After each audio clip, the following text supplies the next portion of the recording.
Hey guys, tonight we are journeying to a land of ancient dust and vibrant dreams, a continent that holds the stories of one of the oldest continuous cultures on Earth. Imagine yourself standing under an immense, star-blasted outback sky, the air still warm from the departed sun, the silence of the vast landscape broken only by the chirp of crickets or the distant howl of a dingo. Before you, the land itself seems to breathe with a primal energy. Every rock, every tree, every water hole imbued with stories from a time beyond time.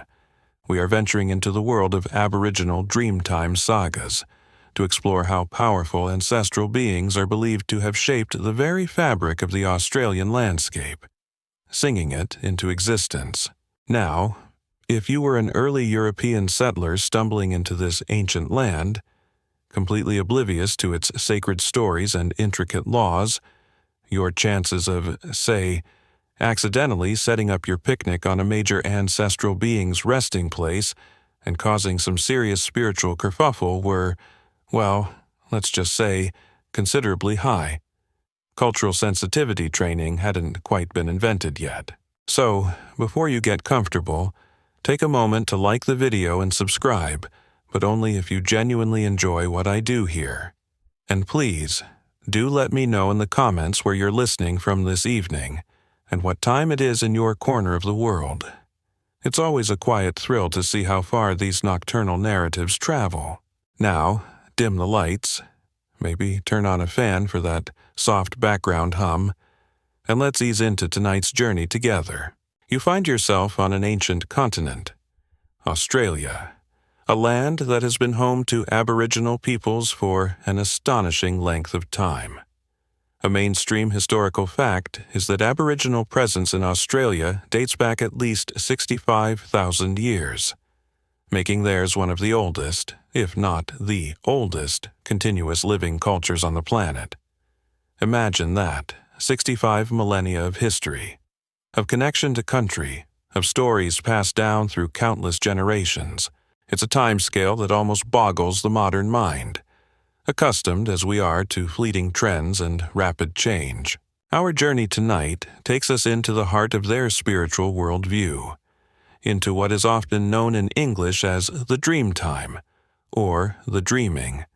Now, it's crucial to understand from the outset that these English terms are, at best, approximations, attempts to convey a concept that is profoundly deep and multifaceted. Different Aboriginal language groups have their own specific terms for this foundational era. For example, Chukurpa in many Western Desert languages, or Alkaringa among the Arrernte people of Central Australia. The precise way in which different Aboriginal language groups conceptualize and term the dreaming, and the extent to which these complex spiritual philosophies can be accurately translated into English or other non-Indigenous languages, remains a significant consideration for anthropologists and linguists. But for our sleepy journey tonight, we'll use the dreaming as a general entryway into this remarkable worldview. So, what is the dreaming? It's not just dreams in the sense of what happens when you fall asleep after too much cheese. It refers to a sacred, timeless era of creation, a period when powerful ancestral beings, often totemic in form, part human, part animal, part natural force, journeyed across a still unformed, featureless land. As these ancestral beings traveled, as they hunted, fought, loved, sang, danced, and performed ceremonies, their actions literally shaped the world as you see it. They created the mountains, the rivers, the water holes, the deserts, the forests. They brought forth the animals, the plants, and indeed the first human beings. They also established the laws, the customs, the social structures, and the ritual practices that would govern Aboriginal life for all time. It's like the ultimate cosmic construction project, but instead of bulldozers and blueprints, you have giant rainbow serpents and singing kangaroo men. Definitely more interesting than your average planning committee meeting.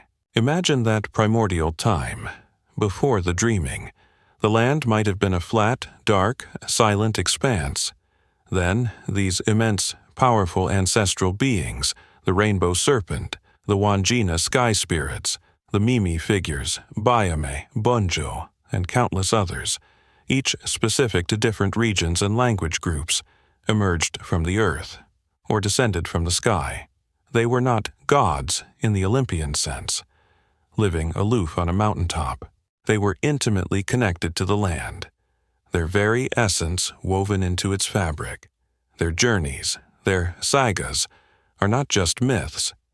They are foundational truths, explaining why the world is the way it is, why that rock formation has a particular shape, why that river follows a certain course, why certain animals behave as they do.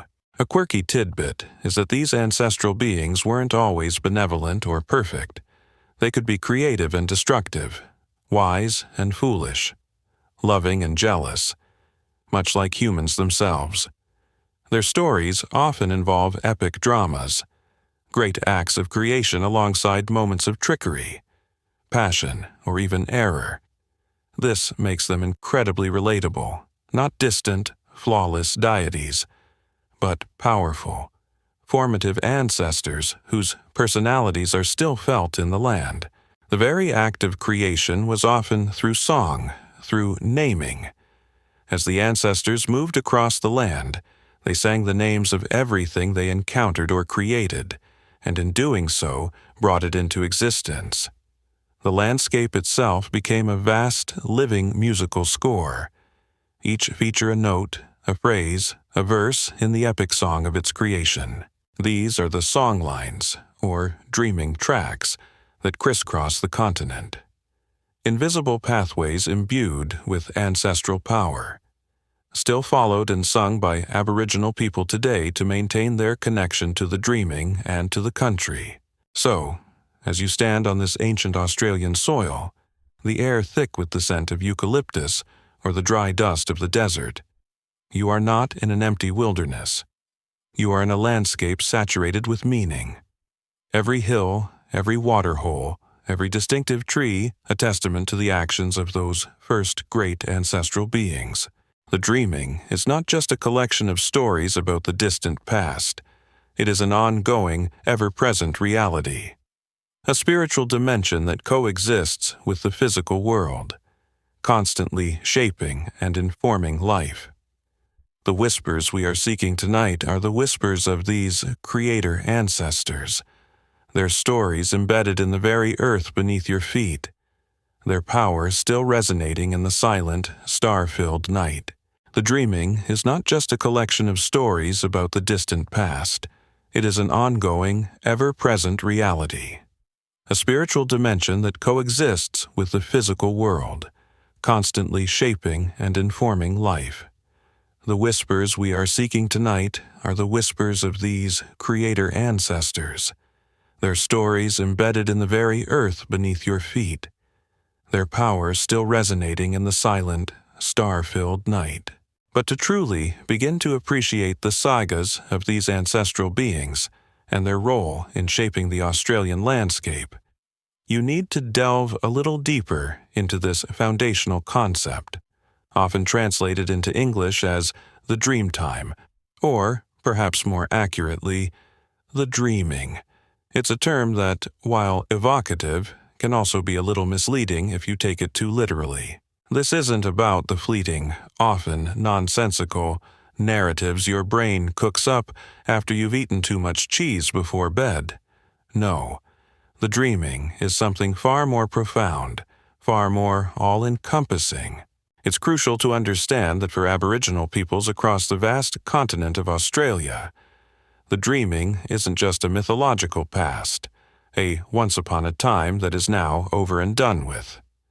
While it certainly refers to that sacred, primordial era of creation when the ancestral beings walked the earth, sang it into existence, and laid down the law, it is also an eternal, ongoing reality.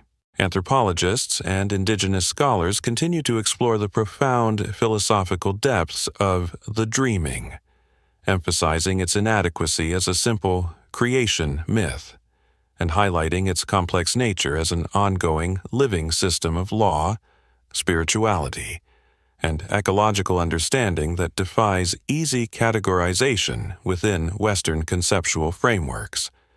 The great anthropologist W.E.H.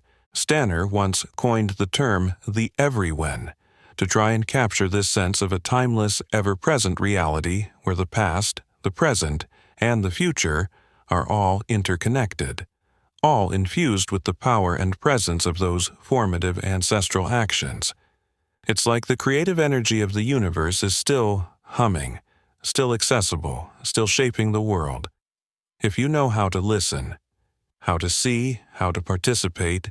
So, when you hear stories from the dreaming, you're not just hearing ancient myths, you're tapping into the very essence of existence, the foundational blueprint for life itself.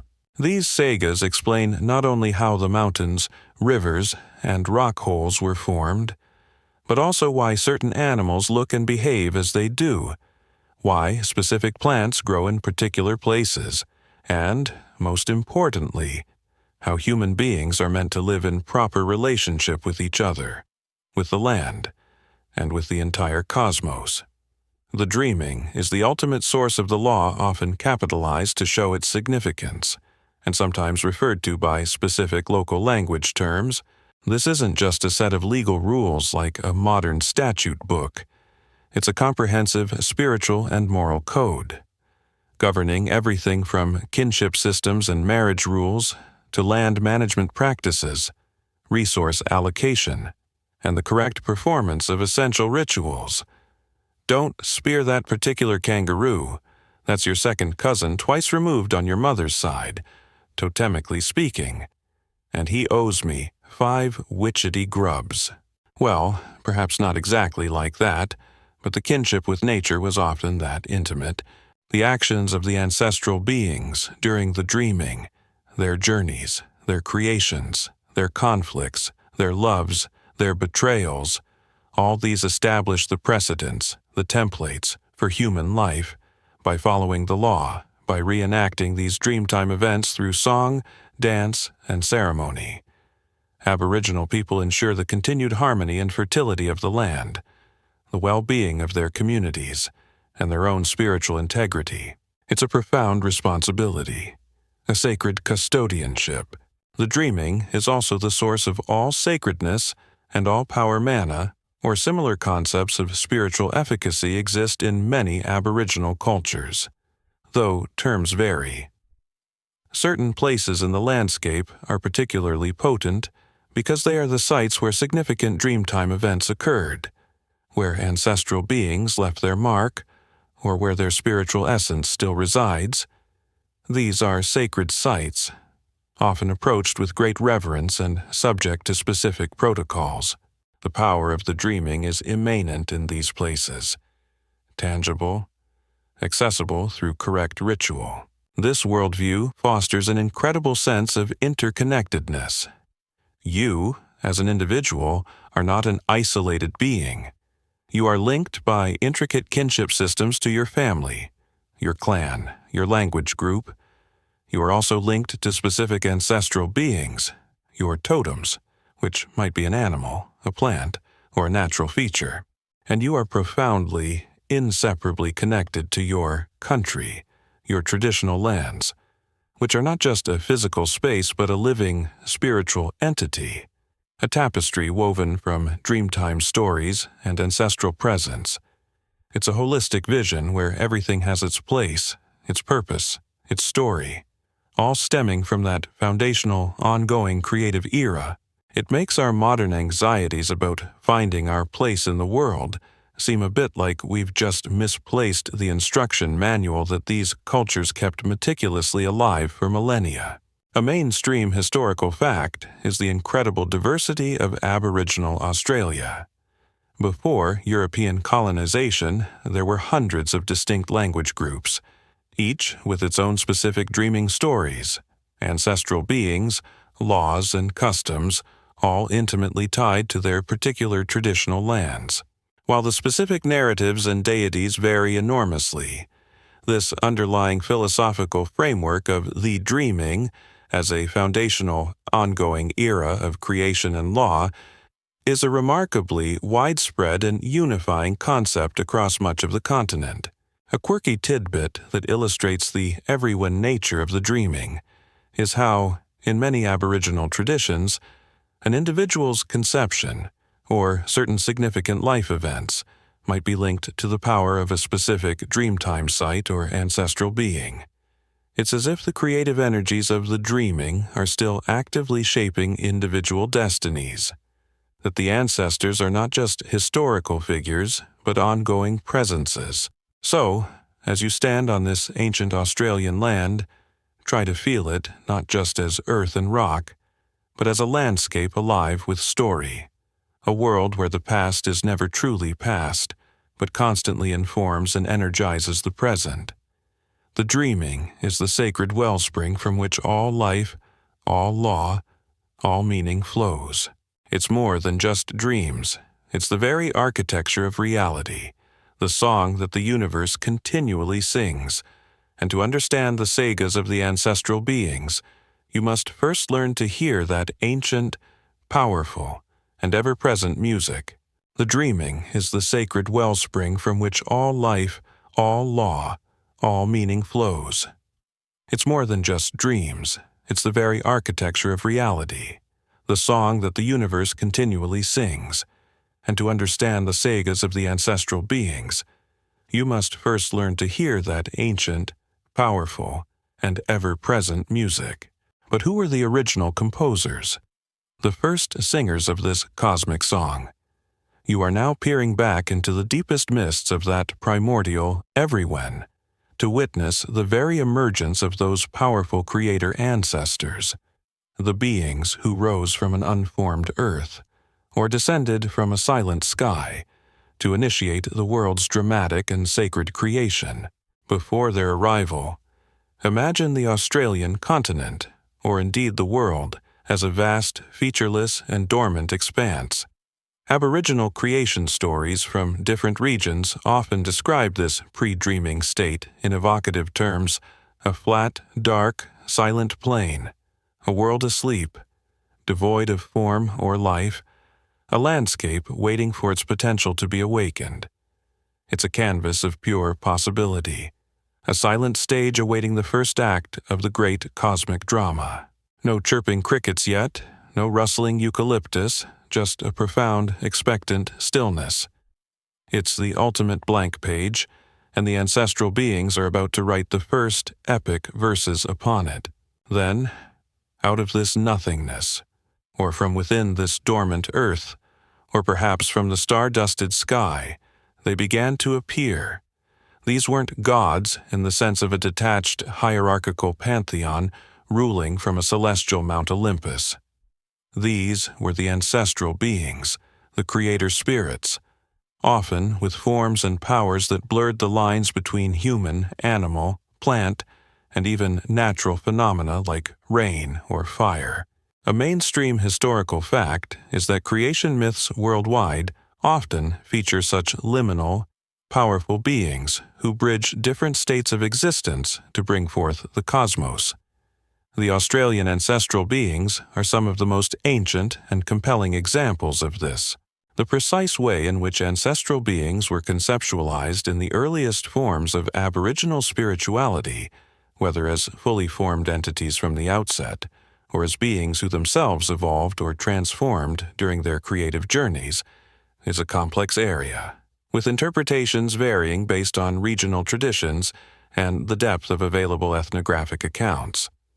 But their emergence was always an event of profound, world-altering significance. Imagine the rainbow serpent known by many different names, such as Ngalyod in Arnhem Land, or Wittage among the Yolngu, one of the most widespread and potent creator beings in Aboriginal Australia. Picture it stirring from a deep slumber beneath the earth. As this immense, iridescent serpent begins to move, its powerful body carves out the great riverbeds, its passage shaping valleys and gorges. Where it rests, waterholes form. Its breath might be the wind, its scales the shimmering rainbows that appear after rain. It is a being of immense creative and sometimes destructive power, associated with water, rain, fertility, and the very essence of life.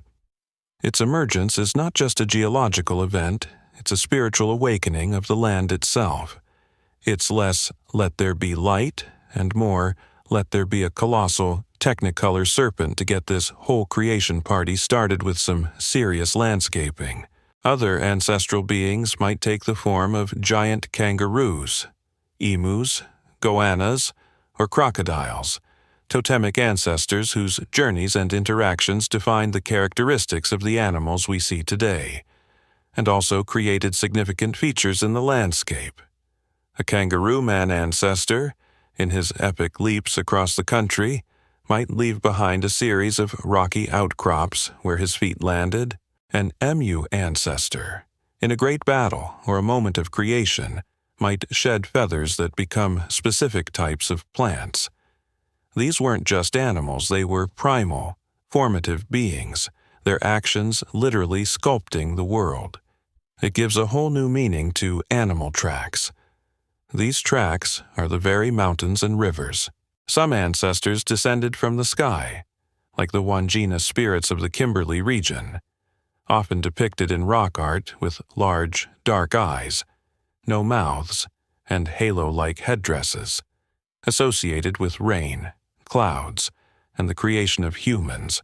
Others, like the Mimi spirits from Arnhem Land, are portrayed as incredibly thin, stick-like figures who taught the first people how to hunt and paint, having to come down from the rock crevices because the wind would blow them away.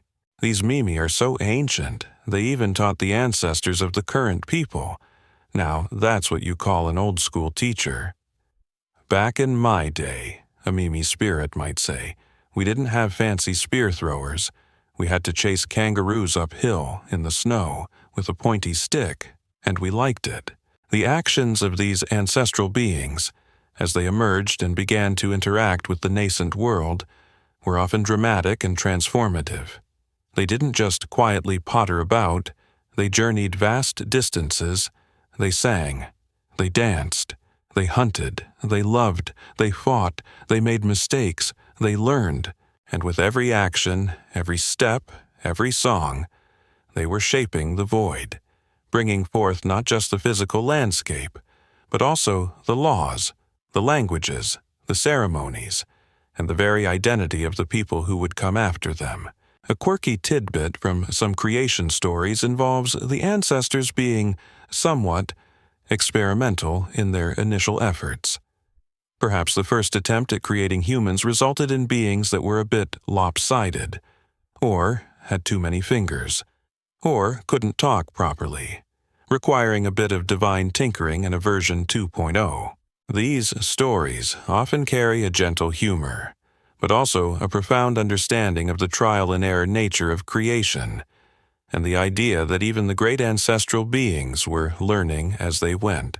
The emergence of these beings often brought light into a previously dark world, or separated the earth from the sky, or brought the first fire. They established the first social units, the first kinship systems, the first sacred rituals. Their sagas are not just stories of how the emu got its short wings, or how the river got its bends. They are the foundational charters of human existence, explaining everything from the grand sweep of cosmology to the smallest details of daily custom and moral law. So, as you stand on that primeval Australian earth, feel it stirring beneath your feet. The silence is no longer empty. It's pregnant with the imminent arrival of these immense, world-shaping powers. The void is about to be filled with their songs, their journeys, their epic deeds. The ancestral beings are emerging, ready to initiate the dramatic creation of a continent and a culture, their every action laying down the sacred, enduring patterns of the dreaming. The void is about to be filled with their songs, their journeys, their epic deeds. The ancestral beings are emerging, ready to initiate the dramatic creation of a continent and a culture, their every action laying down the sacred, enduring patterns of the dreaming. But how did these epic deeds, these formative journeys, become imprinted upon the land itself? How was this vast continent transformed from a featureless expanse into a living tapestry of sacred meaning? The answer lies in one of the most profound and beautiful concepts in Aboriginal spirituality, the songlines, or dreaming tracks. You're now about to trace these invisible, yet powerfully real, pathways, the sacred routes taken by the ancestral beings as they literally sang and danced the world into existence. Imagine these creator ancestors, having emerged from their slumber or descended from the sky, beginning their epic travels across the still unformed earth. As they moved, they were not silent, they sang, they chanted, they performed rituals, and their very actions, their songs, their movements, brought forth the features of the landscape. A mainstream historical fact, recognized by anthropologists and indigenous knowledge keepers, is that these songlines are not mere metaphors. They are fundamental to the Aboriginal understanding of geography, spirituality, and law. They are, in essence, the primary creative and ordering principle of the Australian continent. It's like the original GPS system, but instead of a satellite, your guides are colossal creator beings, and the directions are given in epic verse. In 200 verses, turn left at the rock formation shaped like a sleeping goanna. If you reach the giant honey ant's burrow, you've gone too far, and please try to keep up with the rhythm. Each songline is the path, the story, the song of a specific ancestral being, or group of beings, as they journeyed across the land during the dreaming. One songline might trace the wanderings of the rainbow serpent as it carved out riverbeds and filled waterholes. Another might follow the tracks of a kangaroo ancestor as he bounded across the plains, his mighty feet creating valleys and his resting places becoming sacred hills. Yet another might tell of the two sisters, or the seven sisters Pleiades, as they traveled, hunted, and interacted with other beings, their actions leaving their imprint on the land and establishing crucial social laws. The entire continent, to the initiated eye, is a vast network of these crisscrossing songlines, a complex, interwoven map of ancestral journeys and creative acts. The full complexity and interconnectedness of the vast network of songlines across the Australian continent, and the precise ways in which they functioned as both practical navigational aids and profound spiritual maps for hundreds of distinct language groups, continues to be an area of active research and deep respect among scholars and indigenous knowledge holders. But the core concept is clear. The land was sung into existence. As an ancestor traveled and sang, they named the places, the plants, the animals, and in naming them, in singing them, they brought them into being. They imbued them with their spiritual essence. The song itself contains the power of creation. These songlines are more than just mythological GPS tracks. They are living repositories of knowledge. Encoded within the verses of a songline are detailed descriptions of the landscape, pinpointing the locations of water sources, food resources, and sacred sites. They contain navigational information, guiding travelers across vast, often featureless terrains. They also carry the law, the rules for social behavior, kinship obligations, land management, and ritual performance. To know the songs of your country is to know its history, its geography, its spirituality, and your own place within it. It's like having your entire cultural encyclopedia, your legal code, your map, and your hymnal all rolled into one epic, orally transmitted playlist. A quirky tidbit is how specific verses or sections of a songline correspond to particular locations along the ancestral being's path. As you travel through the country and sing the appropriate verse, you are literally walking in the footsteps of the ancestor, reenacting their creative journey. and reaffirming your connection to that place and its dreaming. The land itself becomes a mnemonic device, each distinctive rock, tree, or water hole triggering the memory of the next part of the song and story. It's an incredibly sophisticated system for storing and retrieving vast amounts of information without recourse to written texts. That strangely shaped ant hill. Ah, yes, that's where the great emu stubbed his toe and composed that rather grumpy verse about inconveniently placed insects. We must be on the right track. Imagine a group of Aboriginal people, perhaps in the 10th century or indeed, in an unbroken tradition stretching back millennia. Undertaking a ceremonial journey along a song line, they walk, they sing, they dance, they perform rituals at specific sacred sites along the way. They are not just traveling from point A to point B. They are reanimating the dreaming, reaffirming their connection to the ancestral beings, and ensuring the continued life and fertility of their country. The songline is a living pathway, a conduit of spiritual power. Ownership of and responsibility for songlines and their associated sites and stories is a complex matter, often determined by kinship, descent, and initiation. You couldn't just decide to sing someone else's songline or perform their rituals without permission. That would be a serious breach of the law, a spiritual trespass. This system ensured that the sacred knowledge was preserved, respected, and transmitted correctly through the generations.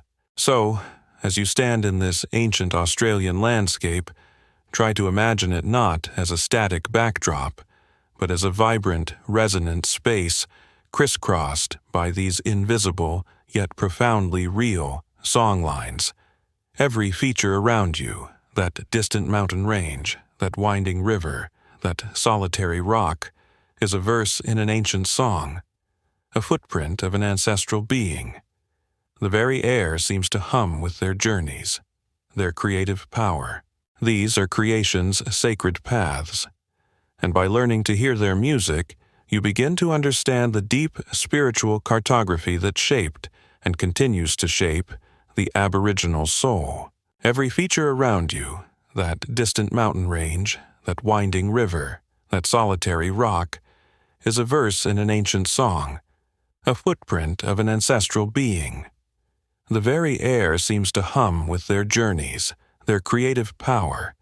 These are creation's sacred paths, and by learning to hear their music, you begin to understand the deep spiritual cartography that shaped and continues to shape the Aboriginal soul.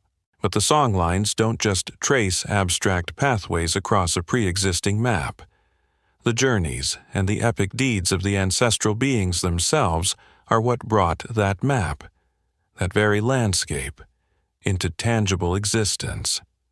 You're now witnessing this incredible, transformative process, seeing how mountains, rivers, rocks, and even the plants and animals first took their form as a direct result of the ancestors' dramatic interactions with a once featureless earth. Remember that primordial void we spoke of, that flat, dormant, perhaps dark and silent land before the dreaming truly began, as the ancestral beings emerged and started to move across this emptiness. Their actions were not just movements, they were potent acts of creation, literally sculpting the world. The extent to which specific geological formations directly inspired particular Dreamtime narratives, versus the narratives being overlaid upon pre-existing landscapes to imbue them with cultural meaning, is a complex interplay that likely varied across different regions and stories, often involving a deep, reciprocal relationship between keen observation of the natural world and profound myth-making. But for the Aboriginal people, the land is the story, and the story is the land.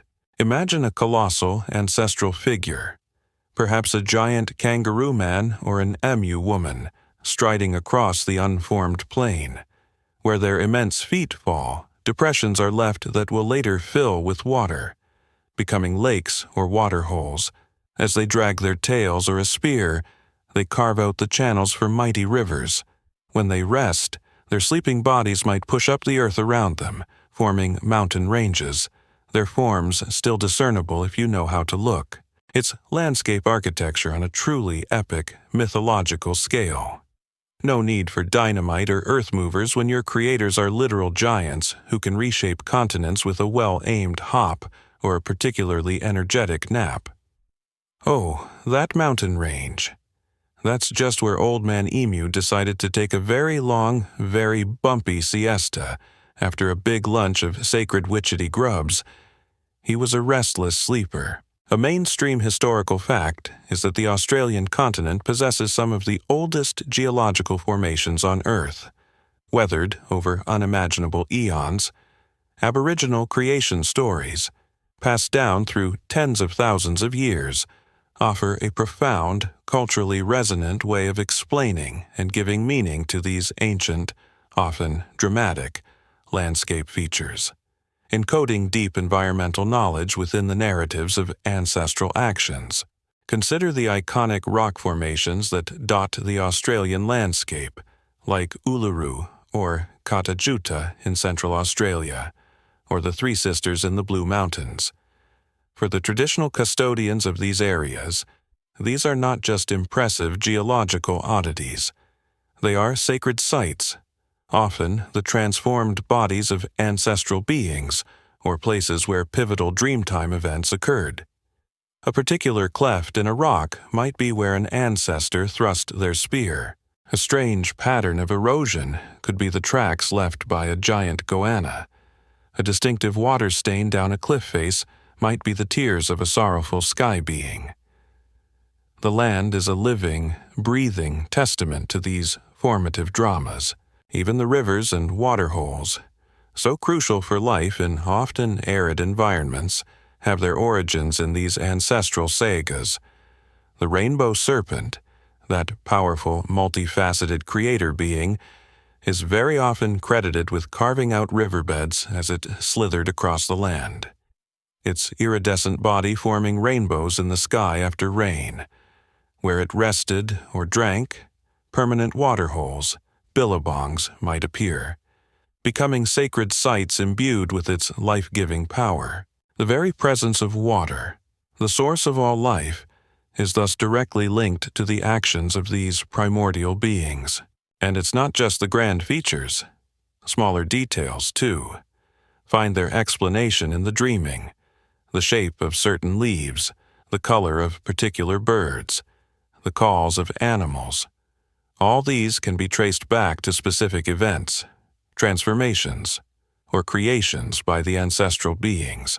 A quirky tidbit from some Dreamtime stories involves ancestors transforming into specific animals or plants at the end of their earthly journeys, their spiritual essence becoming permanently part of that species or natural feature. This is a key aspect of totemic connection, where a particular animal or plant is not just a food source or a piece of scenery, but a revered kin, a direct link to a specific Dreamtime ancestor. This explains the deep respect and complex rules often surrounding the hunting or gathering of certain totemic species.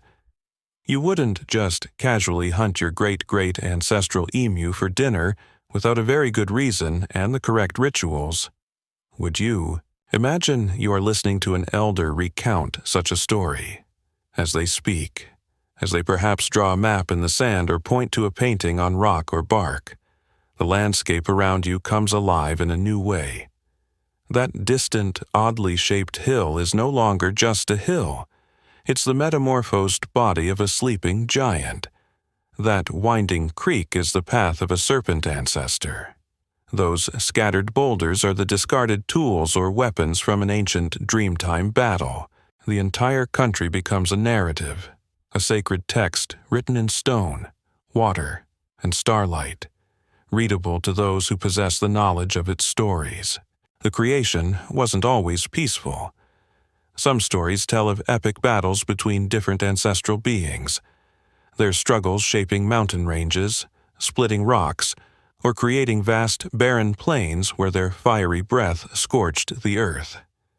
Other tales are more humorous or poignant, involving love, trickery, birth, and death. But through all these diverse sagas, the underlying theme is one of transformation, the unformed void being actively, dramatically, and often quite personally, shaped into the world we know by these powerful, larger-than-life progenitors. So, as you gaze out over the imagined primeval Australian landscape, see it not just as a collection of geological features, but as a dynamic, living entity, every contour, every feature, a direct result of the Dreamtime sagas. The mountains are not merely uplifted rock, they are the sleeping forms of ancestors.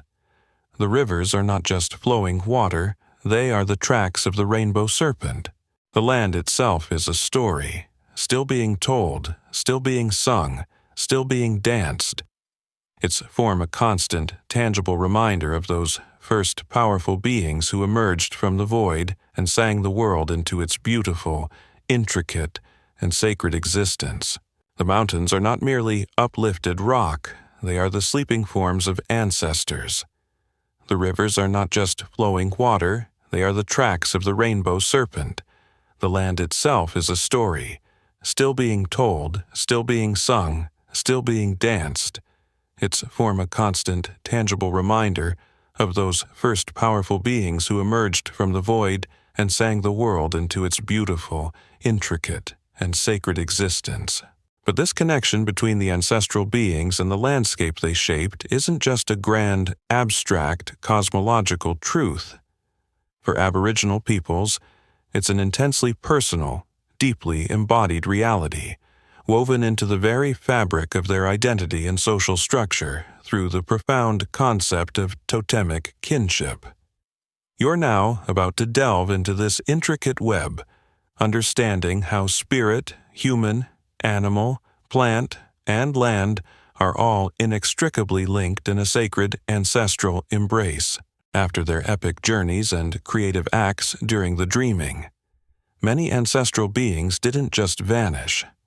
They often transformed, their spiritual essence becoming embodied in specific animals, plants, natural features like rocks or water holes, or even atmospheric phenomena like clouds or rainbows. And the human beings who came after, the first people, were often understood to be direct descendants of, or spiritually kin to, these totemic ancestors. This is the heart of totemism, a mystical bond, a shared spiritual identity between a particular group of people, a clan, a lineage, sometimes an individual and a specific Dreamtime ancestor, along with the animal, plant, or natural feature into which that ancestor transformed, or with which they are most closely associated. It's far more than just having a favorite animal or a cool family mascot. It's a fundamental statement about who you are, where you come from, and what your responsibilities are in the grand cosmic scheme. Oh, you're from the kangaroo dreaming. Nice to meet you. I'm from the goanna who accidentally invented flatulence lineage. We don't talk about it much. So, if your totem is, say, the black cockatoo, it means that the black cockatoo ancestor played a significant role in creating your part of the country, perhaps leaving its spiritual essence in specific sites. You are, in a profound sense, a black cockatoo person. You share its spirit, its dreaming. This doesn't mean you think you can literally fly, though that would be handy. But it does mean you have a deep, spiritual kinship with all black cockatoos, with the land they inhabit, and with the specific stories, songs, dances, and laws associated with the black cockatoo ancestor. This totemic kinship comes with profound responsibilities. You become a custodian of your totem. If your totem is a particular animal, you might have a special duty to protect that species, perhaps with taboos against hunting or eating it, though this varies. Sometimes, paradoxically, you might be the one ritually permitted to hunt it under specific circumstances to ensure its proliferation. If your totem is a plant, you might be responsible for ceremonies that ensure its growth and abundance. You are, in essence, a caretaker, entrusted with maintaining the spiritual and physical well-being of that part of creation with which you share an ancestral essence.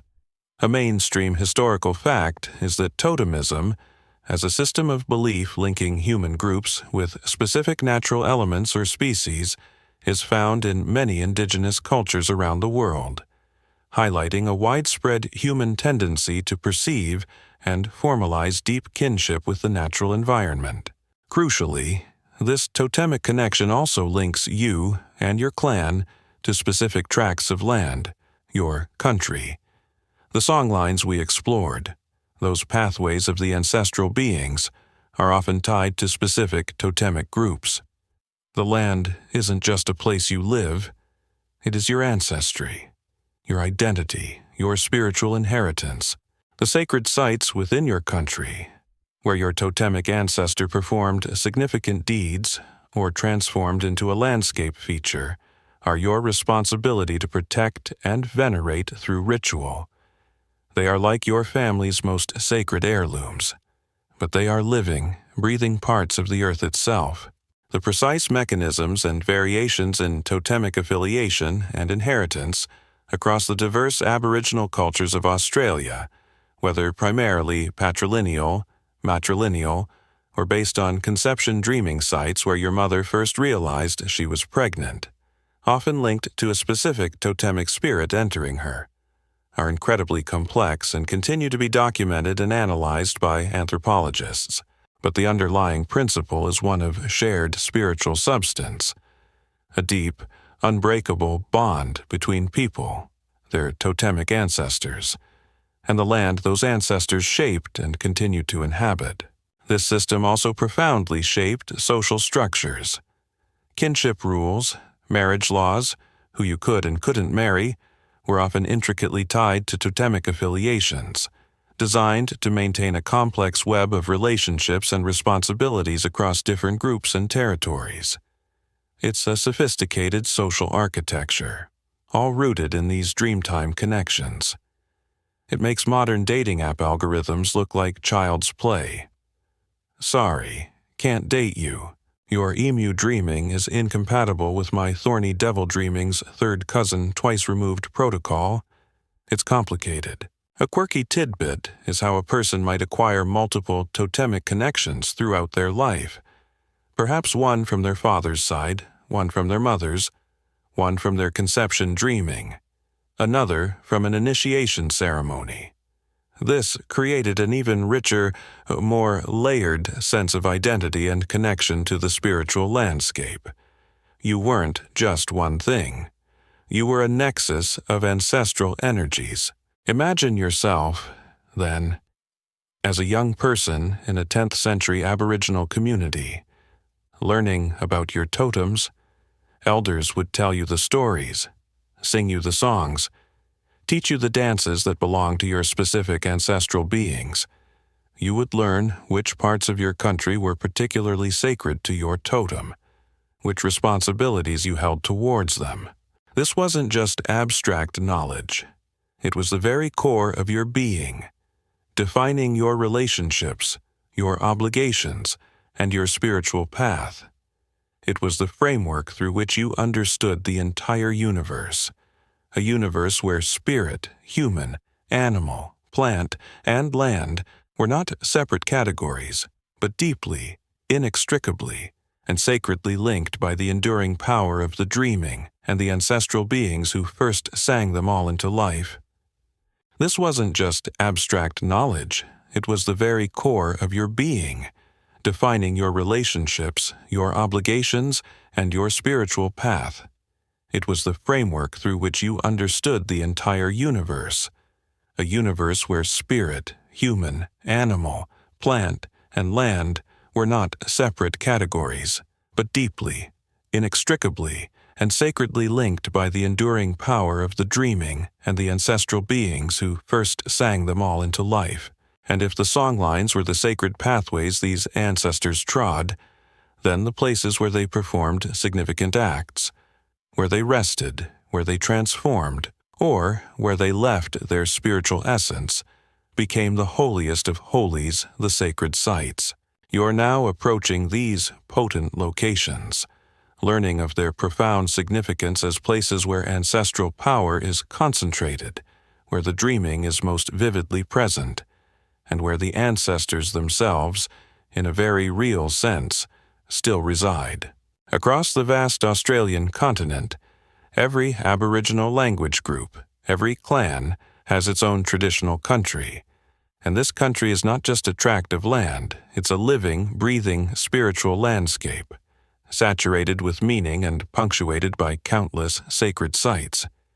These sites are the physical anchors of the dreaming, the tangible evidence of the ancestral being's creative journeys. A distinctive rock formation, a hidden water hole, a towering gum tree, a particular bend in a river, a cave adorned with ancient paintings. Any of these, and so many more, could be a sacred site, its significance known through the stories, songs, and laws passed down through generations. It's not about monumental human construction, like a cathedral or a pyramid. It's about recognizing and revering the inherent sacredness imprinted upon the land itself by the actions of the Creator ancestors. It's like the entire continent is a vast, open-air temple, and these sites are its most sacred altars and chapels. What makes a place sacred? It's where something happened during the dreaming. Perhaps it's where an ancestral being first emerged from the earth, or where a great battle took place between two Dreamtime heroes, or where an ancestor rested and left their imprint, their digging stick, or even their transformed body in the form of a rock or a hill. It could be a place where a vital resource, like water or a particular food plant, was first created or gifted to humans. Or it might be a site associated with important life cycle events like birth, initiation, or death. These sites are, in essence, focal points of concentrated Dreamtime power, places where the creative energy of the ancestors is still palpably present. You don't just wander into a sacred site like you'd wander into a public park for a casual stroll. You approach with reverence, with knowledge, with purpose.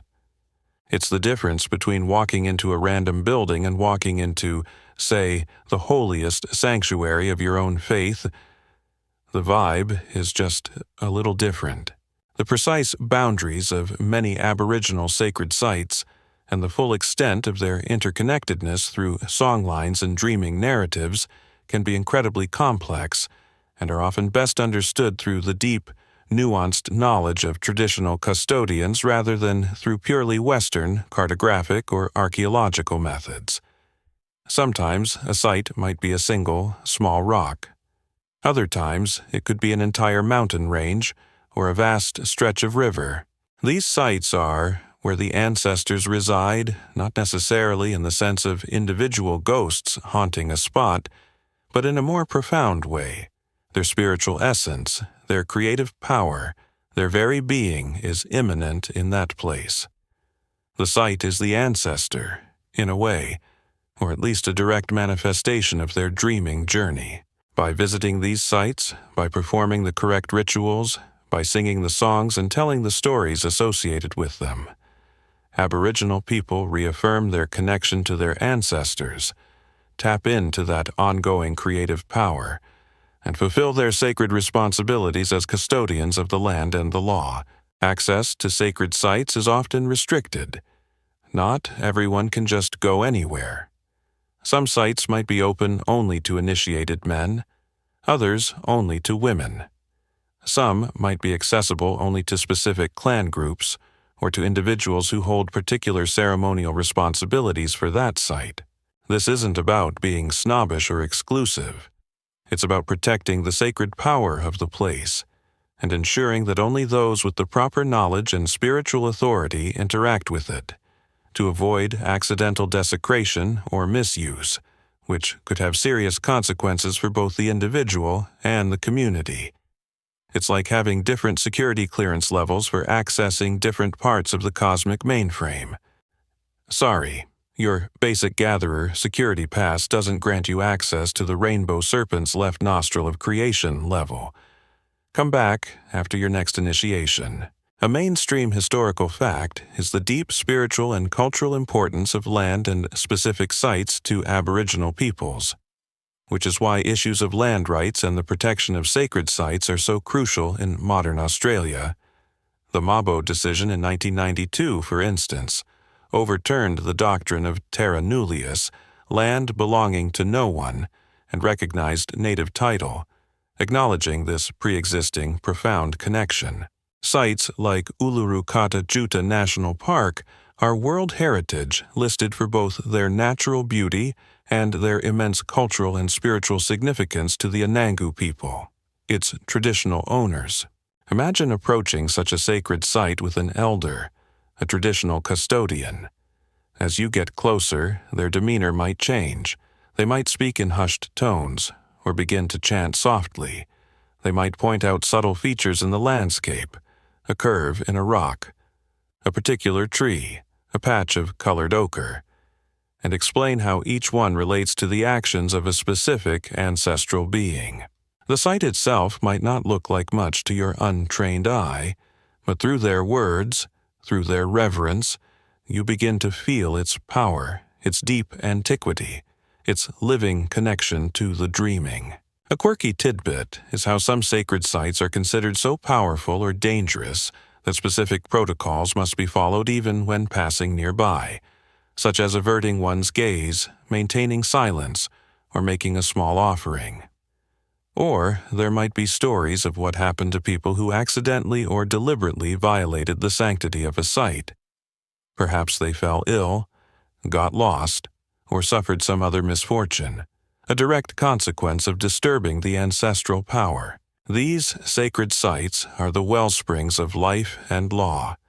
They are where the power of the dreaming is most concentrated, where the ancestors are most present, where the stories of creation are most vividly remembered and reenacted. They are not just points on a map, they are vital, living centers of spiritual energy, essential for the health of the land, the people, and the ongoing continuity of the dreaming itself. To know your country is to know its sacred sites, and to know its sacred sites is to know your deepest self. These sacred sites are the wellsprings of life and law.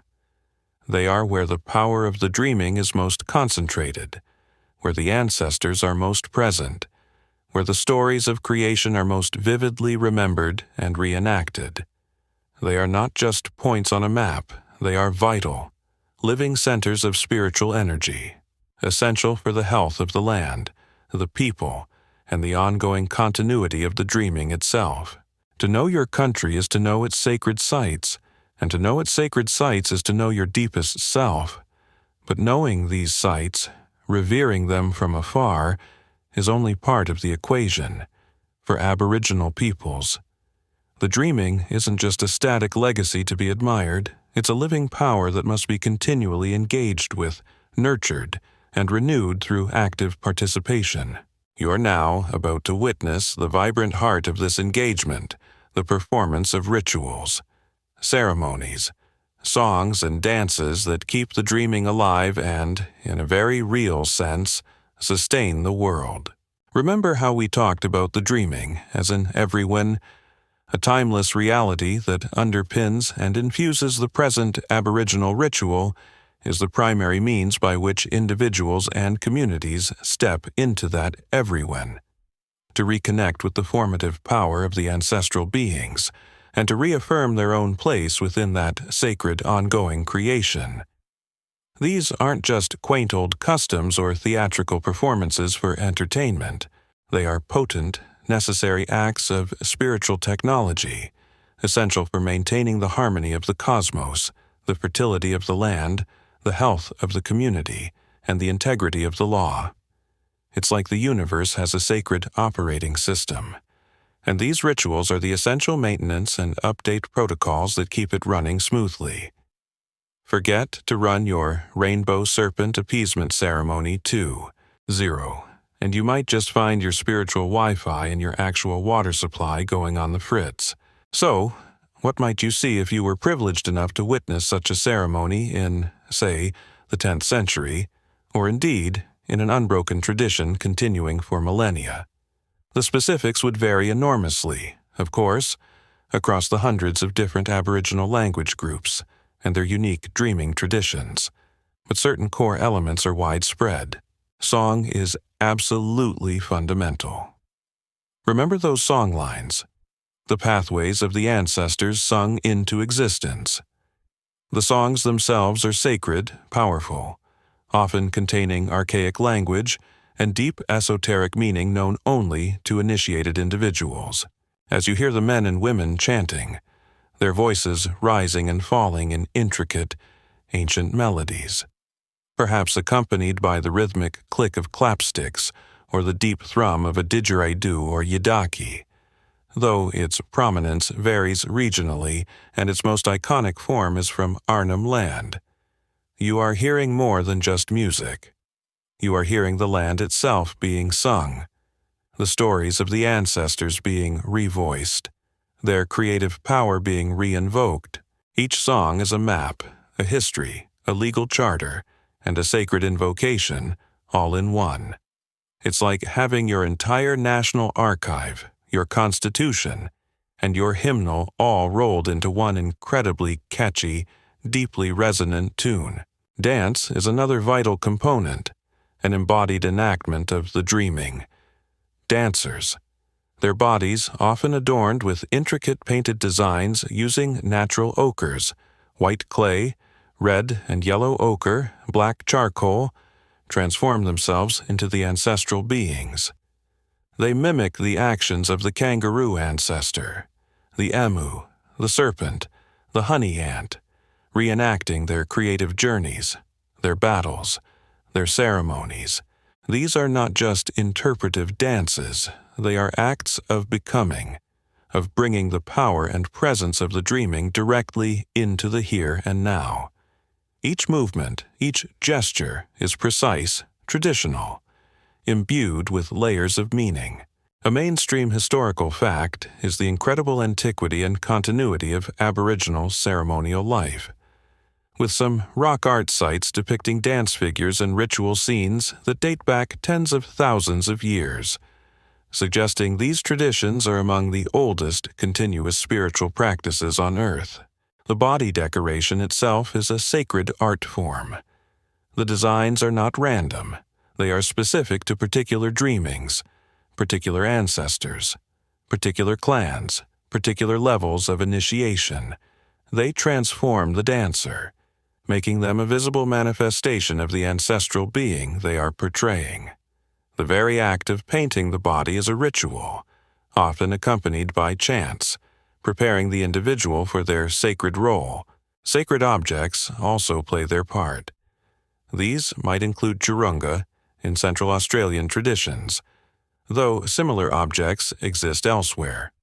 Carved stone or wooden boards incised with sacred symbols representing Dreamtime events and ancestral connections, considered to hold immense spiritual power.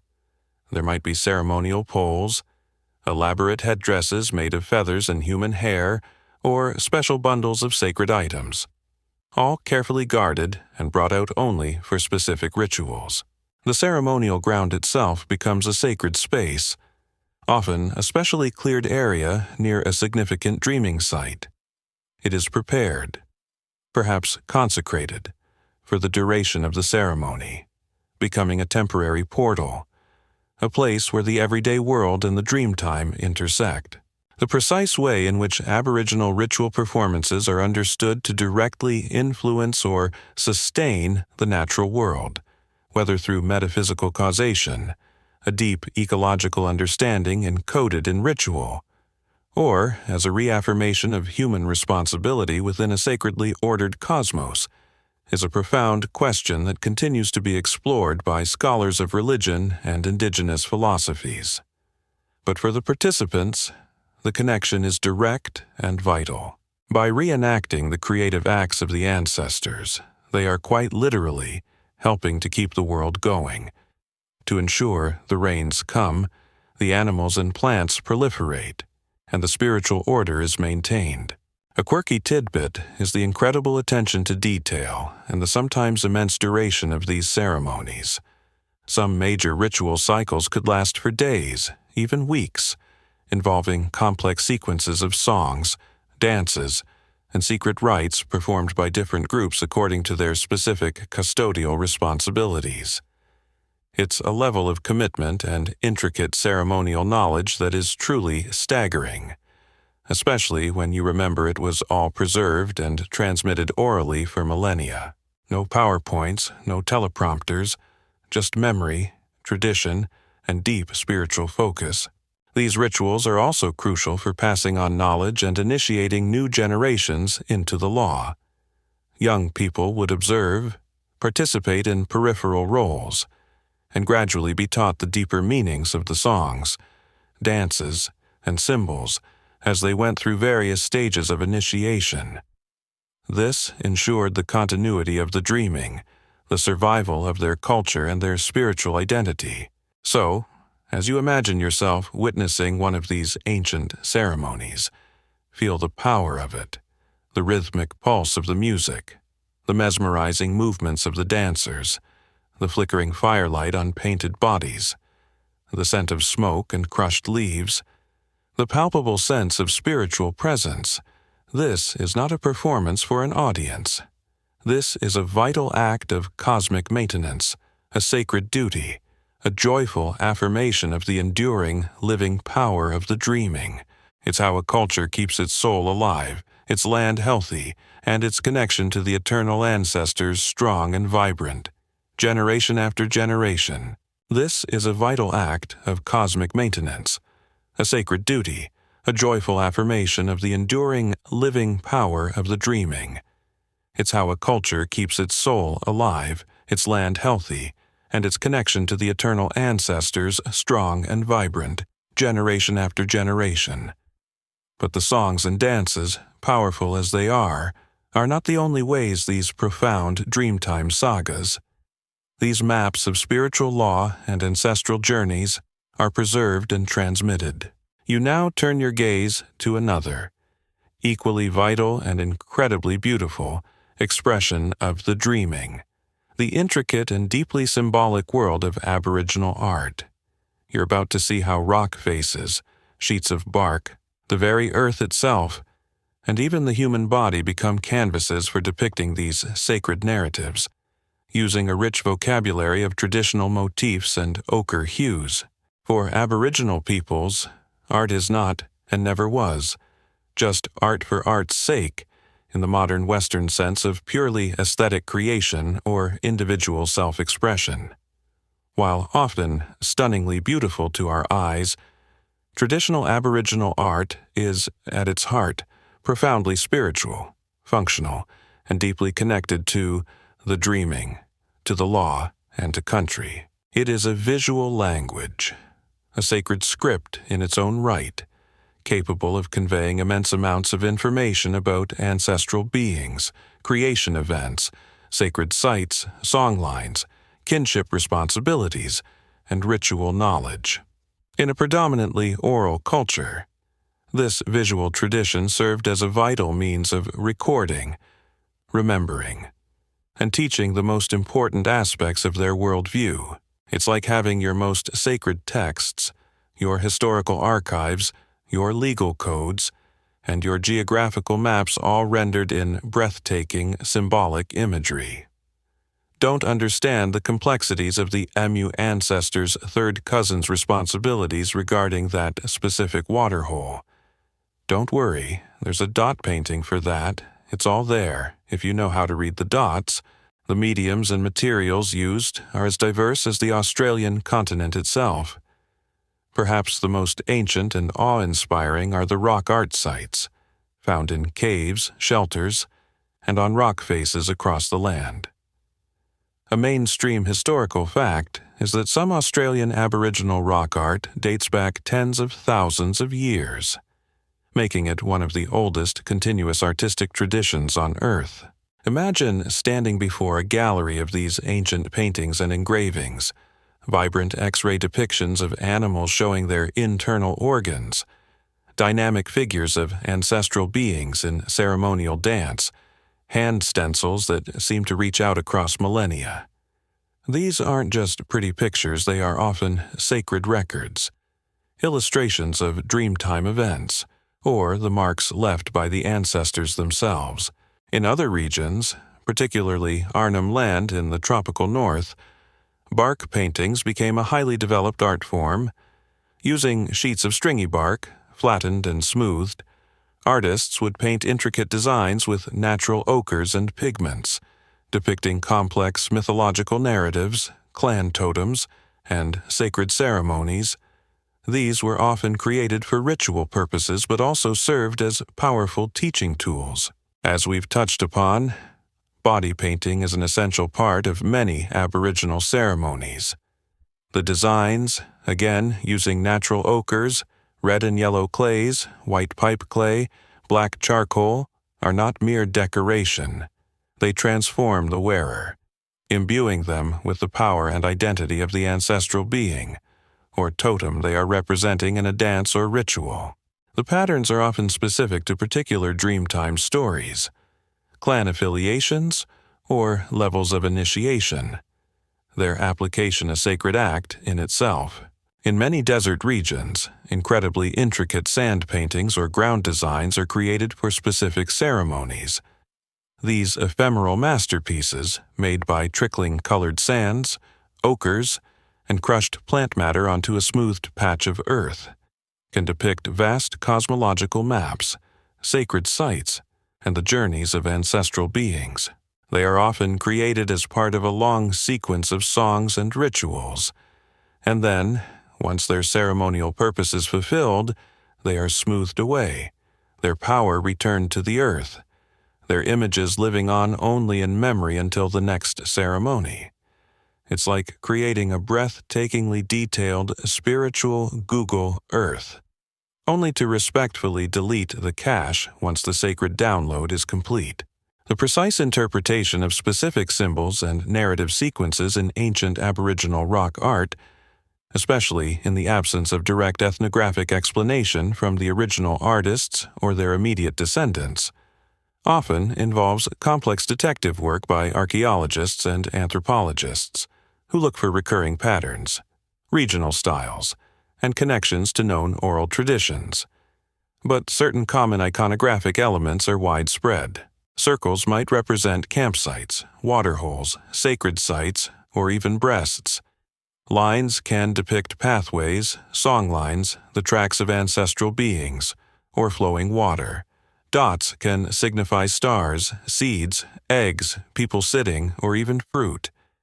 U-shapes often represent a person sitting, while animal tracks, kangaroo, emu, goanna are usually quite recognizable. Many Central and Western desert art traditions employ what appears to be an aerial perspective, a kind of symbolic map of the country, showing the interconnectedness of sacred sites, water sources, and ancestral journeys. These aren't literal, two-scale maps in the Western sense, but rather conceptual diagrams of a spiritually imbued landscape, where the relationships between places and their Dreamtime significance are paramount. A quirky tidbit is that the meaning of certain symbols can be layered, with different levels of interpretation available depending on the viewer's age, gender, and level of initiation. A simple-looking design might have a public story accessible to everyone, but also hold deeper, secret sacred meanings known only to initiated elders responsible for preserving that particular piece of dreaming knowledge. This system of restricted knowledge ensured that the most sacred aspects of the law were protected and passed on responsibly. The act of creating this art was often, in itself, a ritual. The gathering and preparation of ochres could involve specific songs and protocols. The artist wasn't just an individual expressing a personal vision. They were often a conduit, a custodian of ancestral designs, their hand guided by tradition and deep spiritual understanding. The paintings and carvings were not just representations of the dreaming. They were, in a sense, manifestations of its ongoing power. So, as you imagine yourself in a dimly lit rock shelter, the firelight flickering across ancient paintings of spirit figures and powerful animals, or watching an artist meticulously place dots of ochre onto a bark canvas. You realize you are witnessing more than just art. You are seeing a sacred cartography, a visual encyclopedia of spiritual law, a vibrant, living connection to the timeless power of the dreaming. Its stories told not just in whispers on the wind, but in every carefully placed line and every radiant hue of ochre. You are seeing a sacred cartography, a visual encyclopedia of spiritual law, a vibrant, living connection to the timeless power of the dreaming. Its stories told not just in whispers on the wind, but in every carefully placed line and every radiant hue of ochre. But these intricate paintings, these powerful songs, these sacred dances, how was this vast, complex body of knowledge, this very architecture of reality, preserved and passed on with such fidelity for tens of thousands of years? Without widespread written texts, the answer lies not in stone or bark alone, but in the minds and hearts of the people themselves, particularly in the revered figures of the elders. You're now sitting quietly, respectfully, at the feet of these custodians of lore, understanding their vital, sacred role in meticulously remembering, interpreting, and transmitting the immeasurable wisdom of the dreaming. In traditional Aboriginal societies, an elder is not simply an old person. While age often brings experience and respect, true eldership is a status earned through a lifetime of learning, of deep engagement with the law, of demonstrating wisdom, integrity, and a profound understanding of one's cultural and spiritual responsibilities. Both men and women can be elders, each often holding specific knowledge and responsibilities pertinent to their gender, their kinship group, and their particular totemic connections. They are the living libraries, the walking encyclopedias, the spiritual anchors of their communities. If the dreaming is the sacred software of the universe, then the elders are the master programmers, the system administrators, and the most experienced users, all rolled into one. And their user support is probably a lot more patient and insightful than what you get from modern tech companies. My connection to the emu ancestor seems a bit glitchy today. Auntie, any advice? The precise mechanisms by which vast quantities of complex oral traditions, including intricate songlines spanning hundreds of miles, detailed environmental knowledge, complex kinship systems, and profound philosophical concepts, were maintained with such high fidelity across countless generations in non-literate Aboriginal societies remains a subject of profound admiration and ongoing study by linguists, anthropologists, and cognitive scientists. But it was achieved through a combination of powerful mnemonic techniques, rigorous teaching methods, and a deep cultural emphasis on the sacred duty of accurate transmission. Imagine yourself as a young person growing up in a traditional Aboriginal community. Your education in the dreaming begins almost from birth. You hear the songs sung by your mother. You see the dances performed at ceremonies. You listen to the stories told around the campfire by your grandparents, your aunts, your uncles. This isn't formal schooling in a classroom. It's a constant, immersive learning environment. The land itself is your primary textbook. As we've seen, each feature a chapter in the ancestral sagas. As you grow older, if you show aptitude and respect, you might be chosen for more specialized instruction by particular elders who are the recognized custodians of certain stories, songs, or rituals associated with your lineage or totem. This knowledge is not given lightly. It is often imparted gradually, in stages, according to your age, your level of understanding, your demonstrated responsibility, and your progress through various initiation ceremonies, which themselves are profound teaching experiences. A mainstream historical fact is the importance of initiation rites in many Aboriginal cultures as a formal process for transmitting sacred knowledge, testing initiates, and inducting them into deeper levels of understanding of the law and their spiritual responsibilities. The elders would teach through storytelling, of course, their voices weaving the ancient narratives, perhaps using gestures, intonation, and even sand drawings to bring the ancestral beings and their journeys to life. They would teach the songs, the inma or manike, ensuring every word, every melody, every rhythm was learned with perfect accuracy, because these songs were not just pretty tunes, they were carriers of power, of law, of ancestral presence. A single misplaced word, a forgotten verse, could diminish the song's efficacy or even, in some beliefs, cause spiritual imbalance. It's like trying to cast a very important spell. You really want to get the incantation exactly right, unless you fancy accidentally turning your sacred waterhole into a vat of lukewarm, fermented possum juice. They would teach through art, explaining the meaning of the symbols in a rock painting or a ground design, revealing the layers of knowledge, some public, some restricted, encoded within those seemingly abstract patterns. They would take you out on country, walking the song lines, showing you the sacred sites, teaching you how to read the tracks of animals, how to find water and food, how to understand the subtle signs of the seasons, all of it interwoven with the stories and laws of the dreaming. This was experiential learning at its most profound, where practical survival skills and deep spiritual understanding were one and the same. A quirky tidbit from some Aboriginal teaching methods involves the use of message sticks, pieces of wood incised with symbols that could serve as a mnemonic aid for a messenger carrying an oral message over long distances, or perhaps as a kind of credential. While not a full writing system, it shows another layer of sophisticated communication supporting the oral tradition. The responsibility of the elders was immense.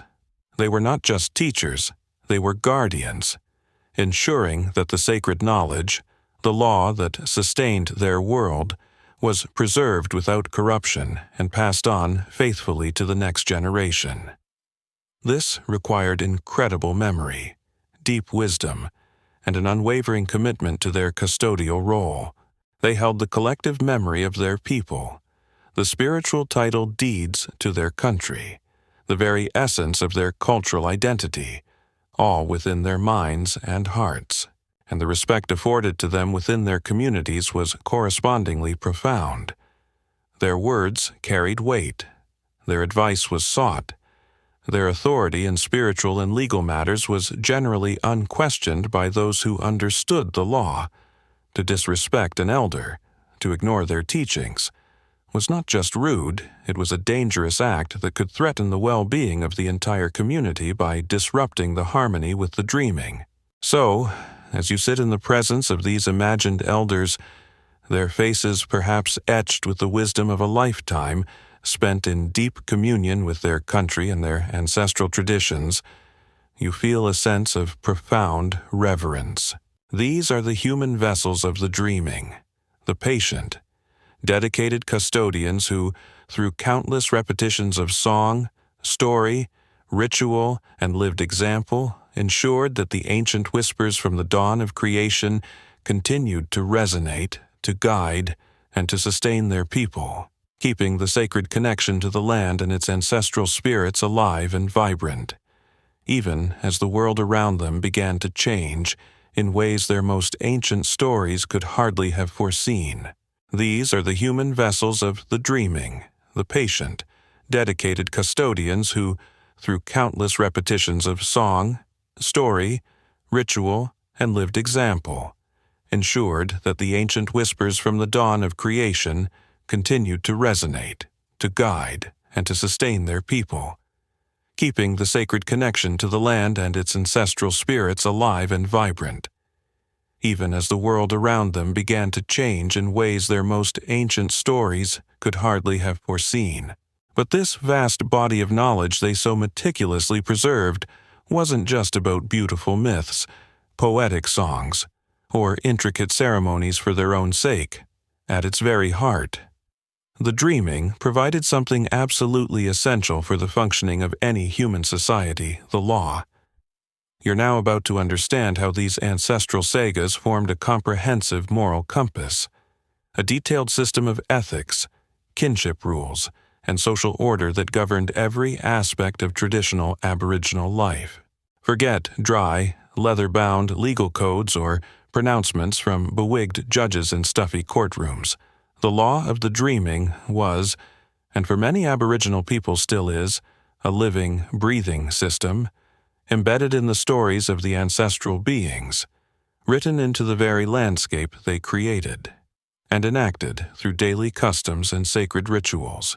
It wasn't imposed from above by a distant human authority. It was understood to have been laid down by the Creator ancestors themselves during that formative Dreamtime era.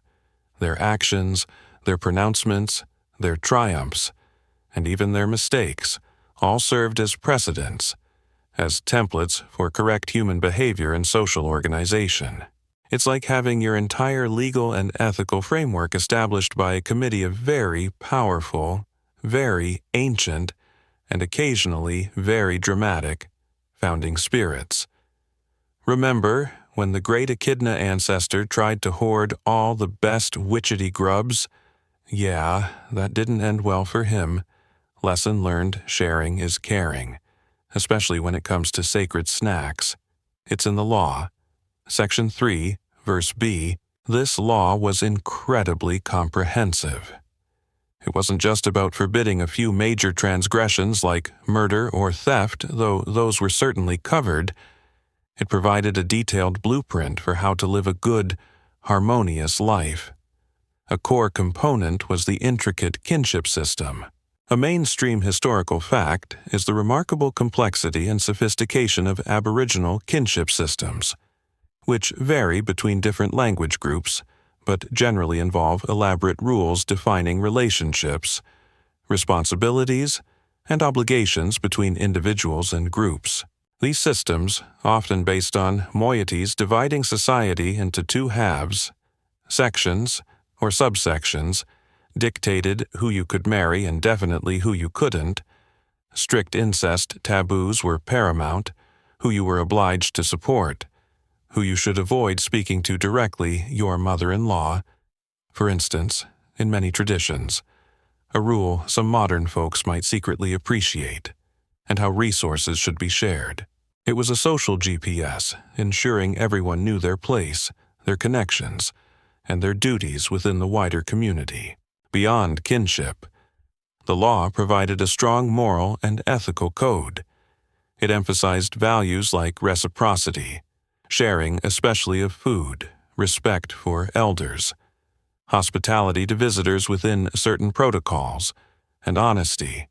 It taught about the consequences of greed, selfishness, anger, and disrespect.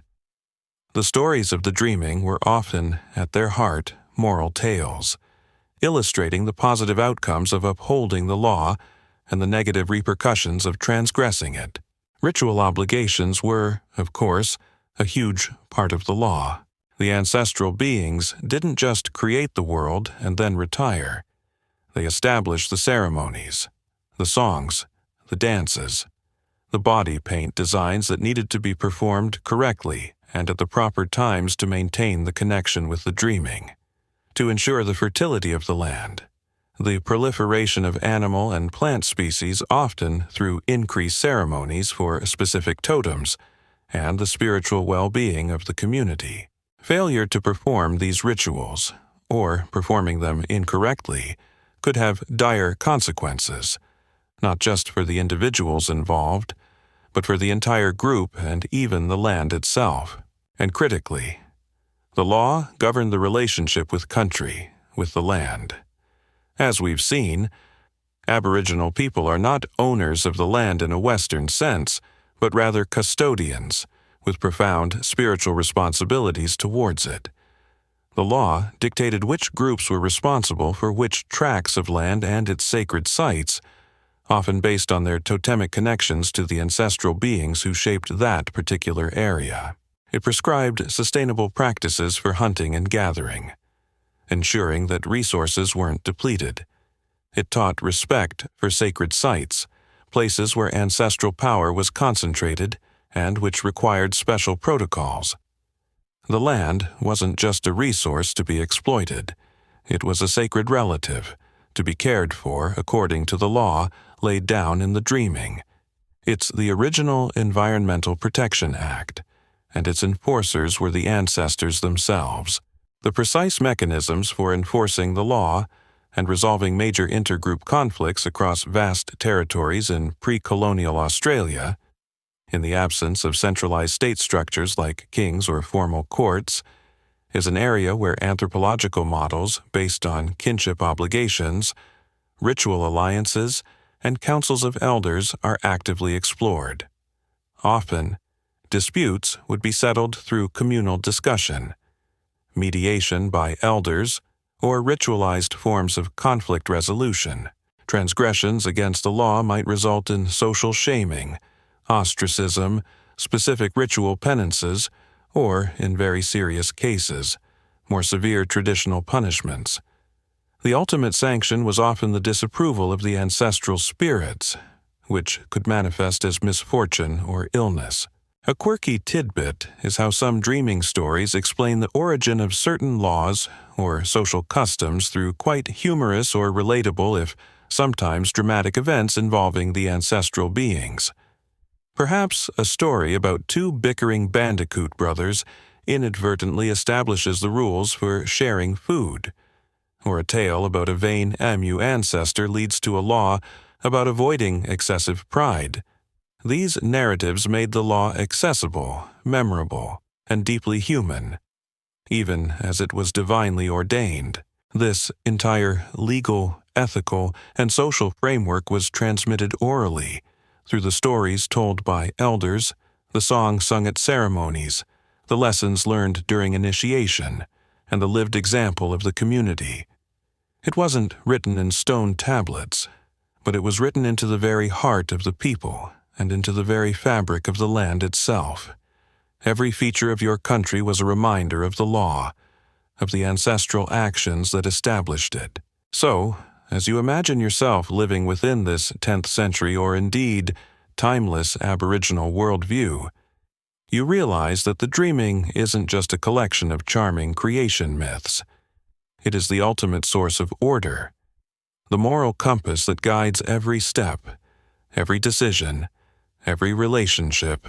It is the law of the land, a profound and comprehensive system for living a meaningful, responsible, and harmonious life, deeply connected to your community, your ancestors, and the sacred, living earth beneath your feet.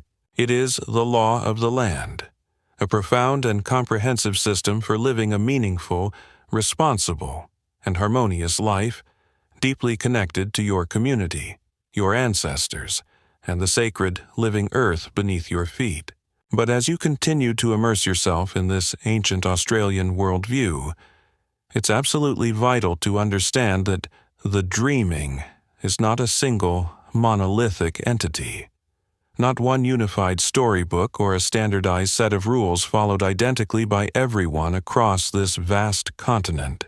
Instead, you are now appreciating the incredible, kaleidoscopic diversity of Dreamtime narratives, the many lands, many stories that reflect the unique experiences, environments, and ancestral connections of hundreds of different Aboriginal language groups and nations.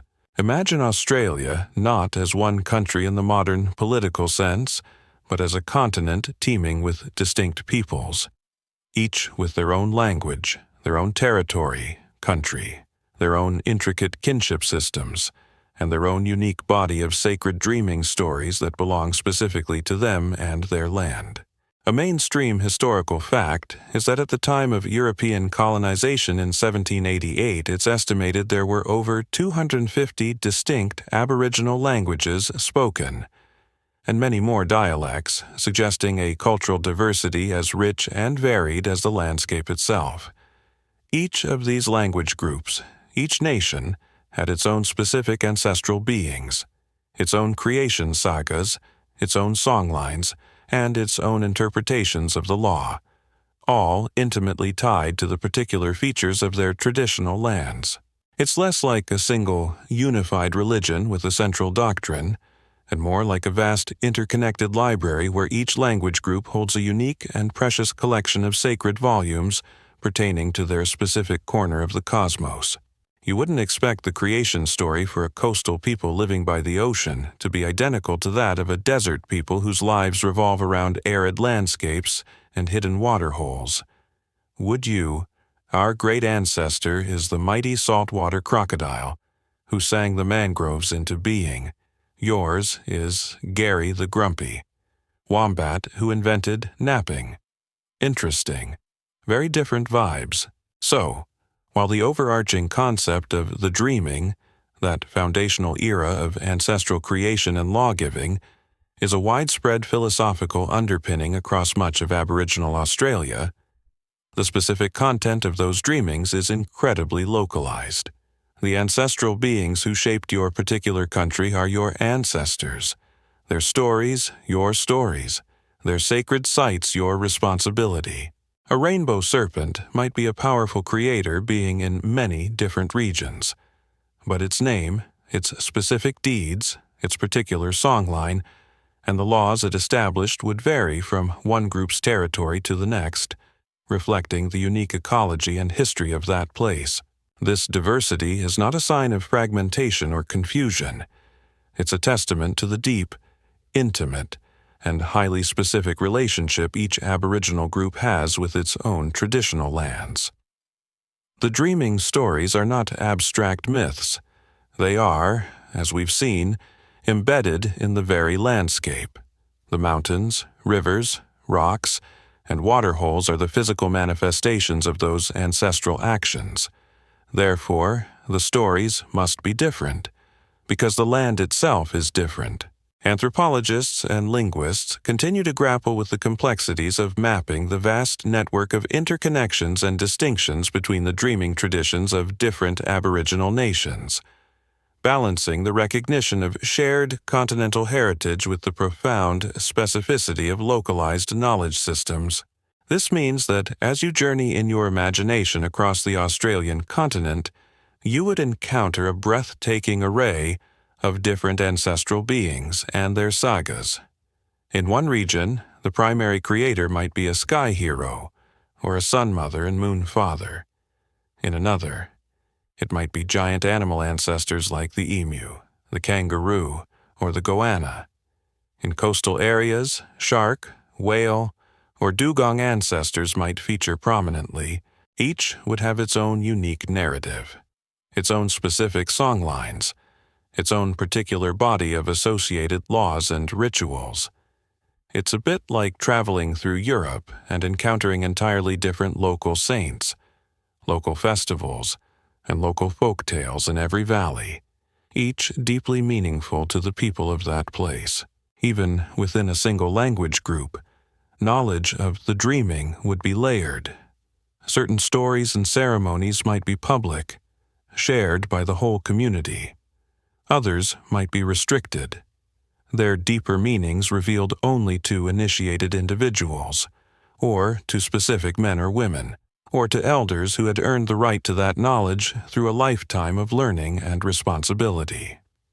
This, again, underscores the preciousness and power attributed to this sacred lore. A quirky tidbit illustrating this diversity and specificity is how, in some areas, a particular landscape feature might be explained by several different, yet equally valid, dreaming stories belonging to different family groups who share custodianship of that area, or a single, long songline might pass through the territories of multiple language groups, with each group being responsible for singing and maintaining the section that falls within their country, the verses changing language and detail as the songline crosses traditional boundaries, yet still forming part of a greater, interconnected whole. It's like a massive, collaborative, continent-spanning opera, with each group singing their own vital part. Understanding this incredible diversity is crucial. It prevents us from falling into the trap of oversimplification, of thinking there's just one Aboriginal Dreamtime story. Instead, you are encountering a continent alive with literally thousands of distinct, yet often interconnected, spiritual narratives, each one a profound expression of a people's deep connection to their specific place in the world. Each story is a testament to their ancestors, a guide for their lives, and a sacred charter for their land. As you listen to these diverse dreams from many lands, you begin to appreciate the true scale and richness of Aboriginal Australia's intellectual and spiritual heritage, a heritage as vast and varied as the continent itself. As you listen to these diverse dreams from many lands, you begin to appreciate the true scale and richness of Aboriginal Australia's intellectual and spiritual heritage, a heritage as vast and varied as the continent itself. And you also begin to realize something truly profound: these stories, these songlines, these laws of the dreaming, are not just abstract concepts or orally transmitted texts. They are literally written into the earth, etched into every mountain range, every river course, every distinctive rock formation. You're now learning to see the Australian landscape itself as a living story, a vast, sacred text where every feature is an echo of creation, a tangible record of ancestral actions. Imagine you are walking through your traditional country with an elder, someone who holds the deep knowledge of its dreaming. To your untrained eye, you might see a hill, a creek, a curiously shaped boulder, a stand of particular trees. But to your guide, each of these is a chapter, a verse, a potent reminder of the ancestral beings who moved through this land, shaping it, naming it, and imbuing it with their spiritual essence. The landscape isn't just scenery, it's a mnemonic device, a memory palace on a continental scale, designed to recall and reinforce the sacred narratives and the law. It's like having the world's most immersive, interactive history book, where you don't just read the stories, you walk through them. You live within them. See that bend in the river, where the water runs deep and slow. That's where the rainbow serpent paused in her journey, and her tears of sorrow for her lost child formed this permanent waterhole. That's why this place is sacred, why we always approach it with respect. The depth and complexity of reading the Australian landscape as a sacred text, and the way in which subtle environmental features can encode vast amounts of mythological, legal, and ecological information for traditional custodians is something that Western academic disciplines are still striving to fully appreciate and understand. It requires a different way of seeing, a different kind of literacy, that oddly shaped outcrop of sandstone. It's not just a geological feature, it's the metamorphosed body of a clumsy wallaby ancestor who tripped during a great Dreamtime chase, his form forever frozen in the rock, that distinctive gap in the mountain range. That's where the giant dingo ancestor pushed his way through, creating a pathway for later humans and animals to follow. Those shimmering white clay pits, they are where the cockatoo ancestor shed his feathers during a sacred ceremony. The clay still used today for body paint in those same rituals. The stories are not just about the land, they are the land. And the land is the stories. Each feature is a word, a sentence, in the ongoing narrative of the dreaming. It's like every rock has its own IMDb page, listing its creator, its role in various epic sagas, and its current spiritual significance. A mainstream historical fact is that this intimate connection between story and specific geographical locations, this storied landscape, is a key feature of many indigenous knowledge systems worldwide. It ensures that cultural memory, law, and practical knowledge are constantly reinforced by daily interaction with the environment. For Aboriginal peoples, This meant that their entire country was a living library. Every journey through it a potential lesson in the dreaming. This way of reading the landscape also carried profound responsibilities. If a particular rock formation is a sacred ancestral being, then you don't just chip bits off it for souvenirs or spray paint your initials on it. You approach it with reverence, perhaps with specific rituals or offerings. If a waterhole was created by a powerful spirit, you treat its waters with respect, understanding its life-giving and potentially life-taking, if disrespected, power. The land demands a relationship, a dialogue, not just passive observation or utilitarian exploitation. It's not a resource to be plundered. It's a relative to be cared for. A quirky tidbit might be a local Aboriginal place name that, when translated, directly tells a miniature Dreamtime story. For example, a place might be called where the honey ant laughed so hard his side split, creating a particular rock formation, or the kangaroo's left footprint after he stole the fire. These names aren't just quaint labels, they are condensed narratives, instantly recalling the ancestral event that gave that place its form and its sacred meaning. It makes our Main Street and Elm Avenue seem a tad unimaginative in comparison, doesn't it?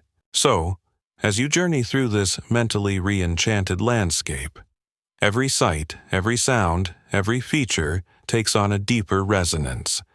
The cry of a specific bird isn't just a bird call, it's the voice of an ancestor.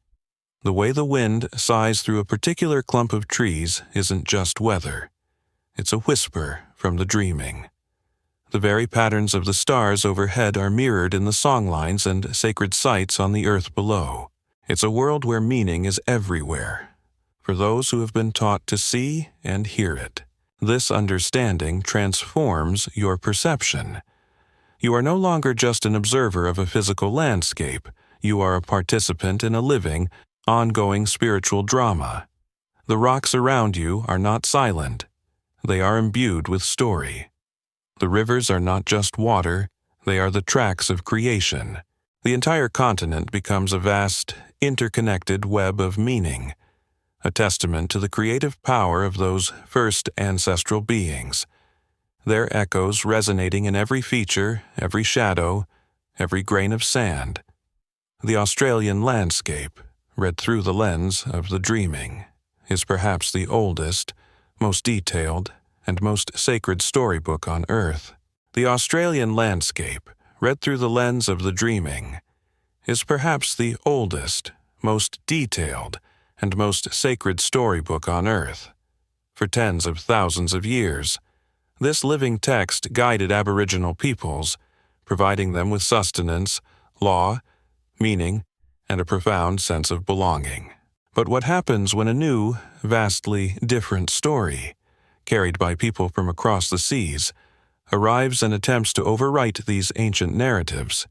You are now witnessing a period of immense challenge, but also of incredible resilience, as we touch upon the enduring power of the dreaming for Aboriginal peoples in today's world, and how these ancient sagas continue to shape identity and inspire life. The arrival of European colonizers in Australia from 1788 onwards brought with it a cataclysmic disruption to Aboriginal societies and their ancient way of life. There was violent conflict, devastating introduced diseases, and the systematic dispossession of Aboriginal peoples from their traditional lands, their country, which, as we've seen, was not just a physical space but the very embodiment of the dreaming, the source of their spiritual and cultural identity. Colonial authorities and missionaries often misunderstood, dismissed, or actively sought to suppress Aboriginal languages, laws, ceremonies, and spiritual beliefs, viewing them as primitive or pagan.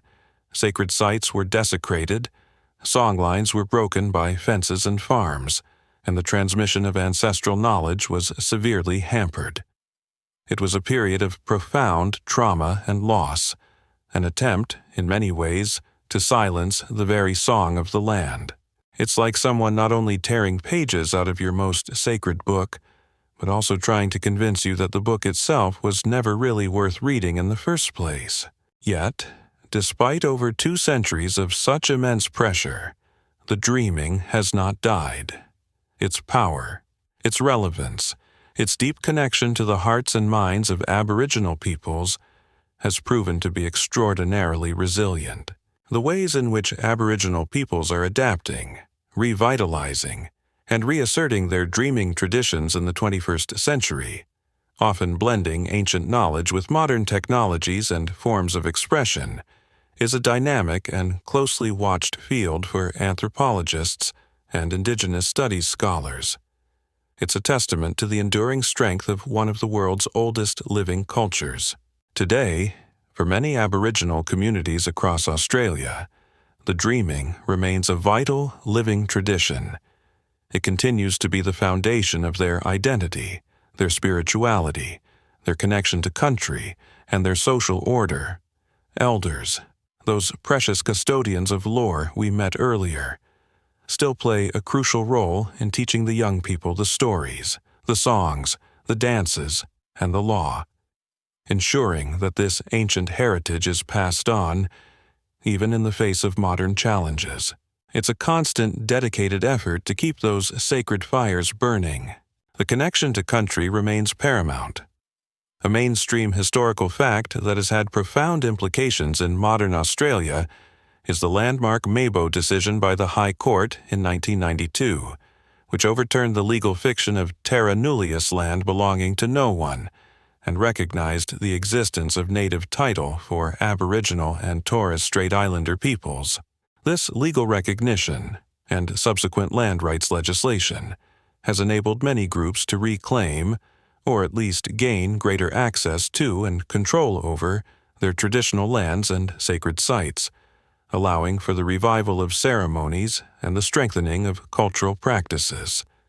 Returning to country, walking the songlines, caring for sacred sites, these are acts of profound spiritual and cultural renewal. Aboriginal art has also become an incredibly powerful vehicle for expressing and sharing the dreaming in the contemporary world, from the vibrant acrylic dot paintings of the Western Desert, to the intricate cross-hatching of Arnhem Land bark paintings, to urban Indigenous art movements. Artists continue to draw inspiration from ancestral stories, depicting sacred landscapes, totemic beings, and dreamtime events. This art is not only a beautiful and vital form of cultural expression, it's also a way of teaching, of asserting identity, of sharing ancient wisdom with a wider world, and often a means of economic empowerment for artists and their communities. It's like those ancient rock paintings have stepped off the cave walls and onto gallery canvases, their messages still as potent as ever. Yes, this dot painting might look abstract to you, but it's actually a detailed map of my grandfather's country, the story of the honey ant dreaming, and a subtle reminder not to build your new golf course on that sacred water hole. Just saying, efforts to revive and maintain Aboriginal languages are also crucial, as language is the primary vessel for so much of the oral tradition, the songs, and the nuanced meanings of the dreaming.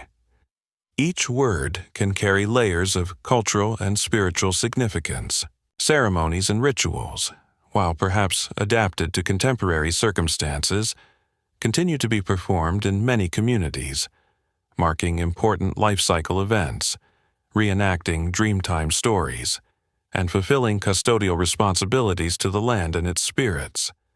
These are not just reenactments of the past, they are affirmations of a living, ongoing connection to the dreaming.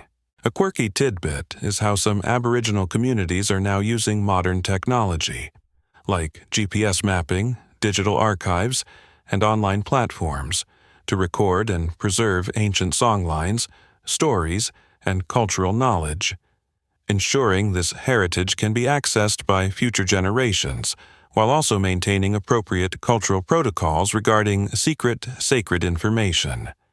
It's a fascinating blend of ancient wisdom and 21st century tools. The dreaming also offers profound insights relevant to many modern challenges. Its emphasis on caring for country, on sustainable living, on the interconnectedness of all life, holds deep ecological wisdom. Its focus on community, kinship, and shared responsibility offers valuable social lessons. And for Aboriginal people themselves, reconnecting with the dreaming, with their culture and identity, is often a vital part of healing from the intergenerational trauma of colonization. So, as you see, the whispers of those ancestral beings, the power that shaped the Australian landscape millennia ago, are far from silent. They continue to resonate in the songs, the dances, the art, the laws, and the very soul of Aboriginal peoples today.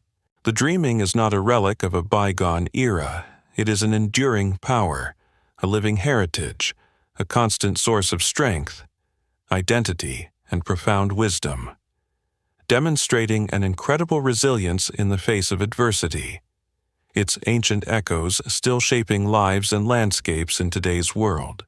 The dreaming is not a relic of a bygone era. It is an enduring power, a living heritage, a constant source of strength, identity, and profound wisdom, demonstrating an incredible resilience in the face of adversity, its ancient echoes still shaping lives and landscapes in today's world. And as our own journey through these timeless sagas reaches its gentle conclusion, you are left with a deep sense of awe, not just for the antiquity of this worldview, but for the profound spiritual and ecological wisdom embedded within its deep song. These are not just stories for a campfire. They are foundational narratives that offer enduring insights into humanity's relationship with the cosmos, with the earth, and with each other. The timeless whispers of the dreaming speak of an interconnectedness that modern society, with its often fragmented and materialistic outlook, is only just beginning to reappreciate. Imagine a world where every rock, every river, every plant and animal is not just an object or a resource, but a sentient part of a vast, sacred family, a direct link to those powerful ancestral beings who first sang it into existence. This isn't a whimsical fantasy. It's a profound ecological and spiritual understanding that fosters deep respect and a sense of custodial responsibility. If that particular waterhole is the transformed body of your kangaroo ancestor, you don't just pollute it or drain it dry for a quick profit. You protect it. You perform the rituals that ensure its purity and continuity, because its health is your health, its spirit, your spirit. It makes our modern reduce, reuse, recycle campaigns look like a rather timid afterthought to a much deeper, more holistic original instruction manual for living sustainably on this planet. The ongoing dialogue between indigenous knowledge holders and Western scientific traditions offers profound opportunities for a richer, more holistic understanding of human history and our planet's delicate ecosystems. Though it requires deep listening, respect, and a willingness to move beyond purely materialistic paradigms. A mainstream historical fact is the increasing recognition of traditional ecological knowledge, tech, held by Indigenous peoples worldwide, including Aboriginal Australians, for its invaluable insights into sustainable land management, biodiversity conservation, and climate change adaptation, practices developed over tens of thousands of years, like sophisticated fire management techniques, cool burning, or cultural burning that promote biodiversity and reduce the risk of catastrophic wildfires, are now being studied and sometimes re-implemented with the guidance of elders. The spiritual wisdom embedded in the dreaming is equally profound. It offers a model of identity that is not based on individualistic achievement or material possessions, but on kinship, on connection to country, on fulfilling one's responsibilities within a vast, interconnected web of life and law. It speaks of a morality rooted in reciprocity, in sharing, in caring for the vulnerable, and in maintaining harmony between the human and non-human worlds. These aren't just quaint, primitive notions. They are sophisticated ethical frameworks that have sustained societies for millennia. It's like they had the ultimate guide to how to be a decent human being and not wreck the planet. And it was all encoded in these incredible, multi-layered sagas. Chapter 1. Don't Annoy the Rainbow Serpent. Chapter 2. Seriously, don't annoy the rainbow serpent. The rest is mostly just good manners and knowing your totems. The very concept of the everywinha, where the creative past is also an ever-present, living reality, offers a different way of perceiving time and our place within it. It suggests that the actions of the ancestors are not locked away in a distant, irrelevant history, but continue to resonate, to shape, and to demand our engagement in the here and now. It imbues life with a profound sense of continuity, of meaning that transcends individual mortality. A quirky tidbit is how some contemporary Aboriginal artists or storytellers are finding new ways to express ancient dreaming narratives, using modern mediums like acrylic paints, digital art, film, or theater, ensuring that these timeless whispers continue to reach new generations and wider audiences, both indigenous and non-indigenous. This vibrant adaptation shows that the dreaming is not a static, frozen tradition, but a living, evolving wellspring of creativity and wisdom. So, what are the ultimate echoes that these sagas leave with you, as you prepare to drift from this ancient Australian landscape into your own dreams? Perhaps it's a renewed sense of wonder at the sheer antiquity and resilience of human culture. Perhaps it's a deeper appreciation for the profound connection between people and place, between spirituality and the environment. Or perhaps it's simply a feeling of peace, a sense of having touched something truly ancient, truly sacred, something that speaks to a fundamental human need for story, for meaning, and for belonging. The ancestral beings may have completed their epic journeys across the unformed earth long ago, but their songs, their laws, their spiritual essence continue to reverberate through the land, through the rituals, through the art, and through the hearts of the Aboriginal peoples who remain their faithful custodians. The deep song of the dreaming is a testament to the enduring power of the human spirit to find meaning in the cosmos, to create beauty from the raw materials of existence, and to weave a tapestry of connection that binds together all of life. And now, as the last echoes of those ancient creation songs fade into the vast, starlit stillness of the Australian night, let the profound peace of the dreaming settle upon you. The epic journeys of the ancestral beings are complete. The sacred sites are quiet under the moon, and the ancient law of the land holds all things in balance. The vibrant images of ochre paintings, the rhythmic pulse of ceremonial dance, the deep wisdom carried on the whispers of the elders, all these can now soften and dissolve into a gentle, comforting calm. There are no more songlines to trace tonight, no more sacred laws to ponder, only the gentle rhythm of your own breathing, a quiet echo of the universe's own deep song. Allow the immense antiquity of this land, the profound spiritual connection of its first peoples, to inspire a sense of timeless peace within you. The stories have been told, the ancestral spirits are at rest, and the ancient, sacred landscape cradles you in its vast, silent embrace. May your own dreams be deep and restorative, touched perhaps by a faint, beautiful whisper from that timeless everywhen.